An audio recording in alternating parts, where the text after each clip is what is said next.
Hey, what's going on, everyone? Lauren Sisler here with AL.com. Welcome into our Week 4 Auburn SEC Insider, brought to you by All South Appliance Group. We appreciate our sponsors on this one. And, of course, we appreciate our Auburn beat reporter, Gianna Hahn, joining us now to talk a little bit about Auburn's matchup against Arkansas. Auburn getting the win 30-28. But, you know, some things to address there. Obviously, a win is a win. A win in the SEC is a win. So, obviously, that is sort of the narrative coming out of that game from Gus Malzahn, and sort of the mood that we heard from them, you know, in the post-game press conference, and obviously in the Sunday press conference. You know, being able to get out and get a win in the SEC is important, of course, against an Arkansas team, which we'll kind of break down here in a minute. But the one thing that everybody's been talking about, the one big headline that everyone's been talking about, is the ending of that football game that allowed Auburn to kick the field goal. Anders Carlson being able to sort of redeem himself after the previous missed kick that he had earlier in the fourth quarter. And here we are. We're going to break down this play for you. And, Gianna, I want to get your thoughts on what you've heard. And sort of we're just going to let everyone sit and watch this real quick.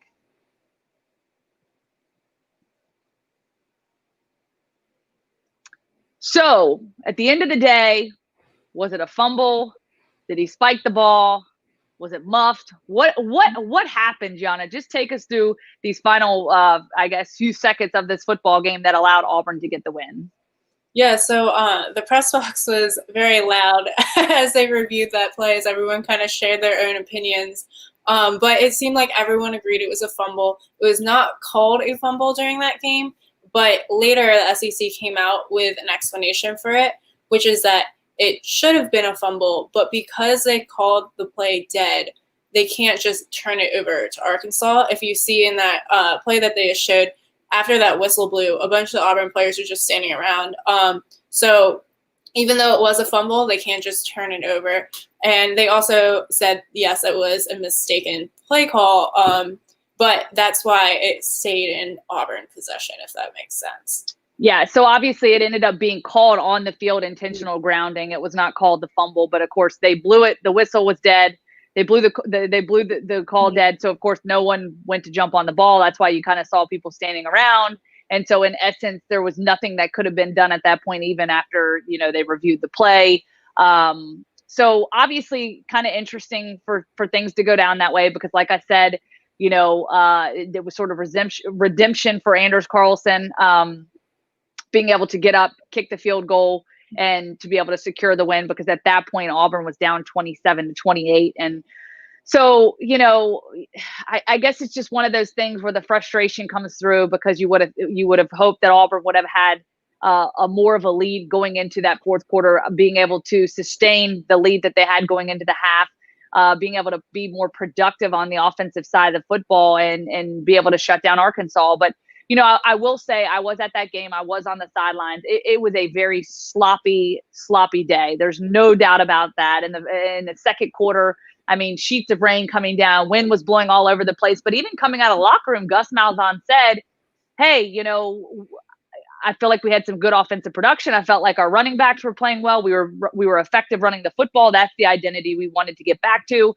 And they felt like they did that. And he felt optimistic that they could do more of that in the second half, due to the fact that the weather had calmed down. The rain had pretty much stopped. It was sprinkling a little bit, but all that to say, just your overall thoughts on the offensive performance that we saw from Auburn, and you know, what did you feel looked good, and what do you feel leaves a lot left to be desired? Yeah, I think like you said, it felt like they should have had a bigger lead, right? They got into the red zone multiple times, yet had to back up and kick a field goal instead. So it kind of makes you wonder what is up with play calling or whatnot. Why aren't they effective in that red zone? Why aren't they able to convert to points? And that's kind of been a problem for the past few games.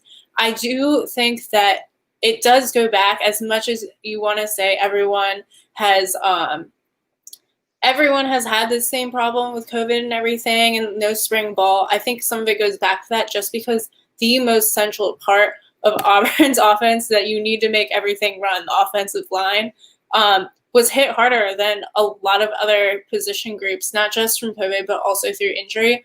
And when you don't have a line you don't have protection for your quarterback, so he doesn't have time to go through his reads and find receivers, and you don't have protection for your rushers.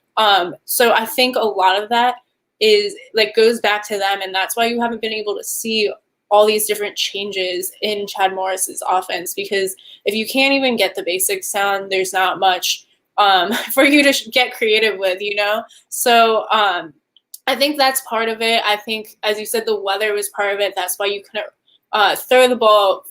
Bo Nix said he'd never played in something like weather like that before.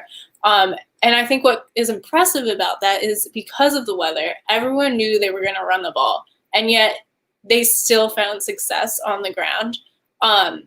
So I think that's a really good sign moving forward. I do think that the offensive line still has work to do. Like, yes, they helped rush for 259 yards, but also Bo Nix was still scrambling a bit, still got sacked a bit. So I think they're just really trying to feel their way before you can see exactly what Chad Morris has to offer. And of course, there have been injuries. So I don't know. I know it's 3 games in, but I'm not sure that I can quite say this is on Chad Morris yet, or this is on due to injuries, due to inexperience, stuff like that. So, but I think that does explain a lot of why you haven't quite seen what you want yet out of his offense. Yeah, and I agree with you there. I think there's still definitely a lot of question marks, but I got to tell you, coming into this football game, several guys were certainly questionable coming in, probable to play, questionable, but still banged up. And I think that is sort of the big question you kind of ask yourself. A couple years ago, we saw this Auburn football team banged up and really got bit by the injury bug pretty substantially, but it was later in the season. We just wrapped up week 3 of the season, and Auburn is just marred by injury on both sides of the football. And I think that just, I think that Auburn has depth, but do they have developed depth, or the depth? The guys that are obviously waiting in the wings, like waiting to be able to step up, next man up mentality, don't necessarily have the experience. And with a team that is relatively young as it is, you've got to have guys that have that experience, especially when you step up in a game like this, like you said, weather being a big issue, and Bo Nix never having played in that made for a sloppy mess. And, it makes you wonder. I know it wasn't pouring rain when he muffed the snap, but also, that field was extremely wet. And as you saw balls hitting the ground, you could just see the water just spraying up from underneath the football.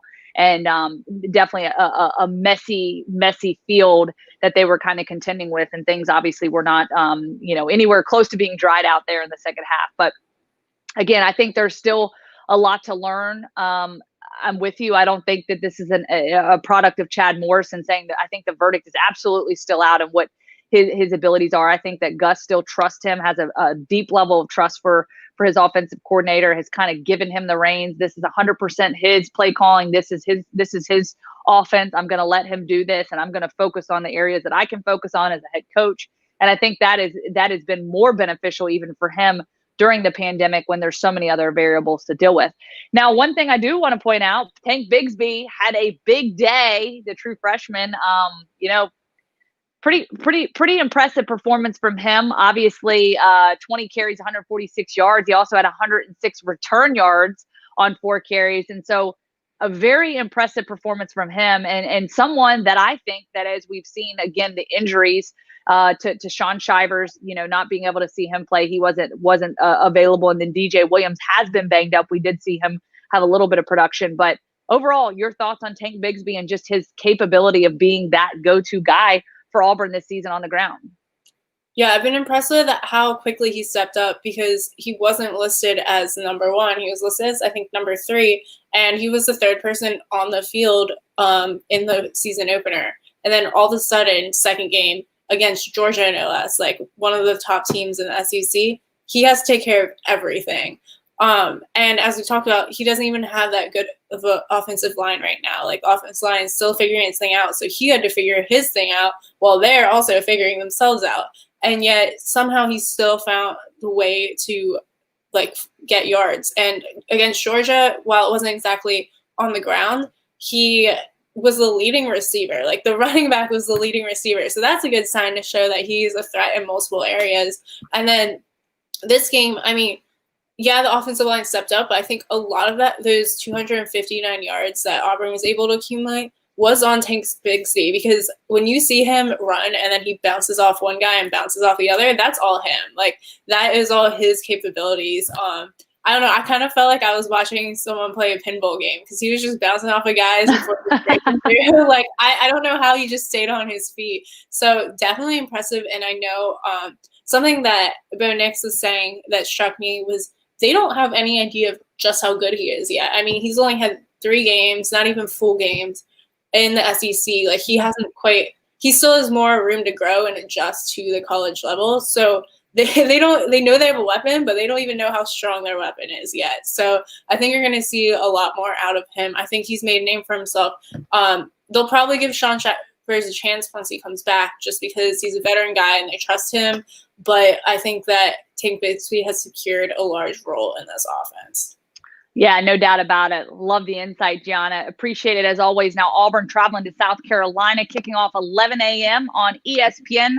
Looking forward to that one as we head into week 4 of the college football season on the SEC side of football things, right? You know, we have to make sure that we say that's week 7, week 4. There's a lot of confusion there, but hey, we are cruising right along. It's hard to believe we're entering into week 4 for the SEC side of things. So we appreciate you, Gianna. Insight always great. And of course, we appreciate our sponsors as well. All South Appliance, proud sponsor of SEC Insider, inviting you to visit the showroom in Alabama, Tennessee, and Florida, and of course, myallsouth.com.